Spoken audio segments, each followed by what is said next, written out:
Now coming to the upper limb. Lower limb, upper limb again, it's very easy. You have to think of a few nerves. That's mainly the brachial plexus, and you should remember the nerve supply of the, this area is C2, this is C3, and this is C4. Okay, and this is D2. So what happened to C5 and D1? It is pulled into the upper limb. Now sampling of the upper limb sensations, if you want to do, this is C5, just touch here C5, this is C6, middle finger C7, this is C8, and this is D1. This is the sampling sensory checking in a brisk rapid neurological examination. Now coming to the upper limb only brachial plexus is there, and it is C4, C5, C6, C7, C8 and E1. Okay. There are certain nerves you should remember. The suprascapular nerve, I will come to that. Then comes the nerve to rhomboids. Okay. Then comes the lateral pectoral nerve. Then comes the musculocutaneous nerve. Then comes the median nerve.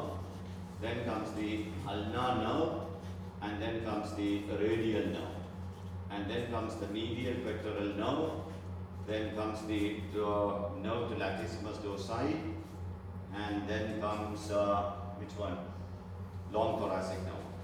So many nerves. These are the few nerves which arise from the brachial plexus. Can you come down? Yes, sir. Yeah.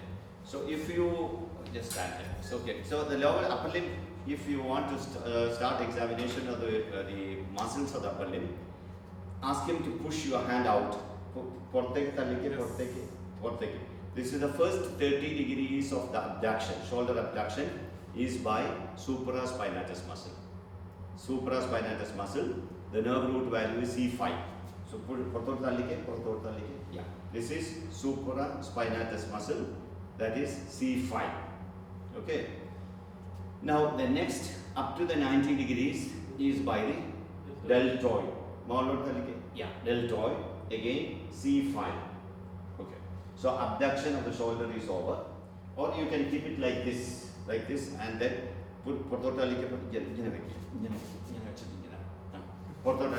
so this is external rotation of the shoulder by the infraspinatus.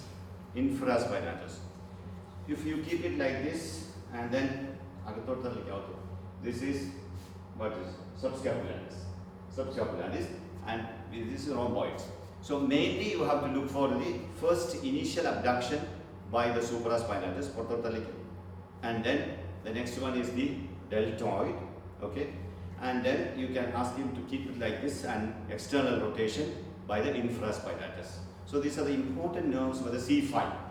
Okay. At the same time, you should ask him to push your hand out and look at the serratus anterior muscle. This is a very important muscle.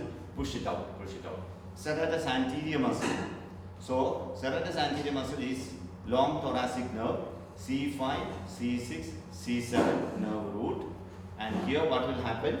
The serratus anterior is the most important rotator of the shoulder when you are elevating the hand above this level. So for that, the serratus anterior muscle will keep the shoulder blade against the posterior thoracic wall when you are abducting the hand. If that muscle is paralyzed, what will happen? The medial border of the scapula will become prominent. That's called winging of the scapula. And at the same time, the supraspinatus and the deltoid will become prominent because they are trying to compensate for the lack of function of the serratus anterior. So they will be hypertrophy, and the patient usually will see a bulge at the upper part of the shoulder when you look at the mirror, and that is how the patient usually comes to you. I am seeing a swelling here. That is because of the hypertrophy of the supraspinatus and deltoid, which are trying to compensate for the lack of action of the serratus anterior, which produces the rotation of the shoulder against the posterior aspect of the chest wall when you are abducting or raising the hand above the head level. So this winging of the scapula sometimes you can miss in the exam unless you carefully do like this. Ask him to push the hand and then look at the back of the wall for the winging of the scapula, and then that you will pick it up. At the same time, you can do the shoulder adduction. Adduction, ask him to adduction. Shoulder adduction is by pectoralis major, pectoralis minor, and latissimus dorsi group of muscles, and the root value is C7, C8. Okay, so you have done the shoulder abduction, you have done the shoulder adduction, and then you at the same time you looked for the serratus anterior, and then you looked at the external rotation of the shoulder. These are the main movements you should look at the shoulder joint. You understand? So most of the shoulder joints are supplied by the C5 nerve root. Suprascapular nerve supplies to supraspinatus, infraspinatus, then subscapularis nerve C5, and then the deltoid is supplied by the C5, the axillary nerve, and only the adductors of the shoulder are the C7 and C8 supplied by the medial and lateral pectoral nerve, that is pectoralis major and minor. Okay, sit. Now comes the elbow flexion. Elbow flexion is by the C5, that is musculocutaneous nerve, which supplies the biceps brachialis and coracobrachialis. Now you do the half pronated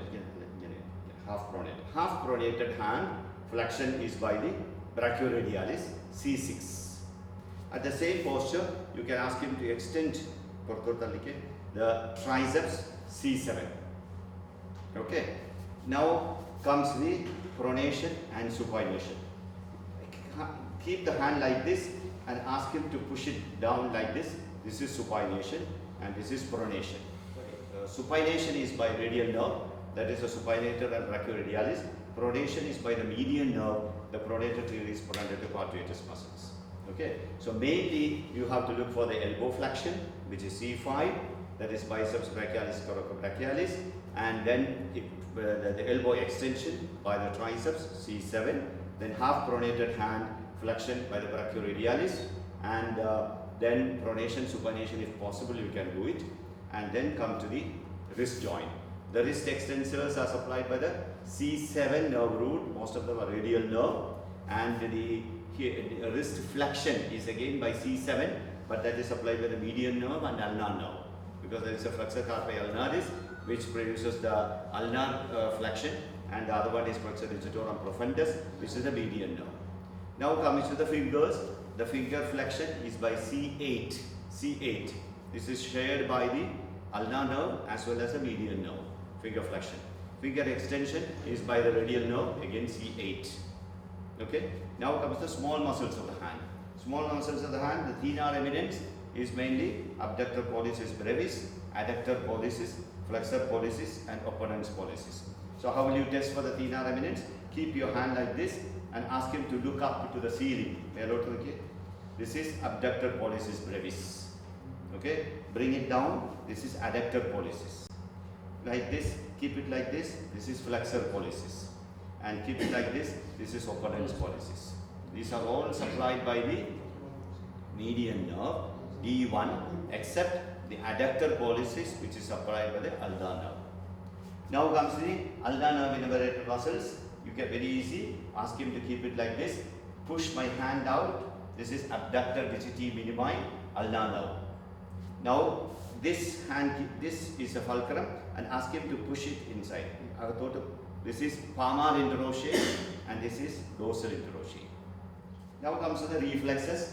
The reflexes are only, you have to make sure that the patient is relaxed. If you want, you can keep if the patient is seated, you can keep a pillow on his lap.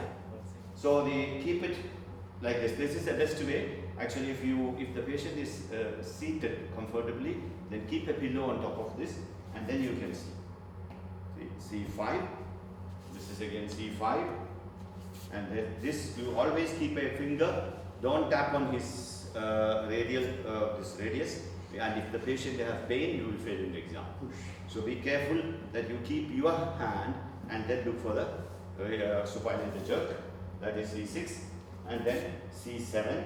The same position you can look for the C7, and finger you can keep like the C8, and this is C8. Okay, so these are the reflexes, and then coordination. Finally, we will come for the this. So the upper limb is over. Anything else? Any? Upper limb. Tone. Yeah, the tone actually that you have to look for all the since the tone you can look two ways. You can do like this. This will give you an idea about even the rigidity. The cogwheeling also will get, and then you do like this. This is enough actually. These two movements more than enough to looking for the tone of the upper limb. So keep your hand here and then do like this. So the pronation and supination, it's very normal tone, and then you look at the wrist. Okay, so that is the tone of the upper limb.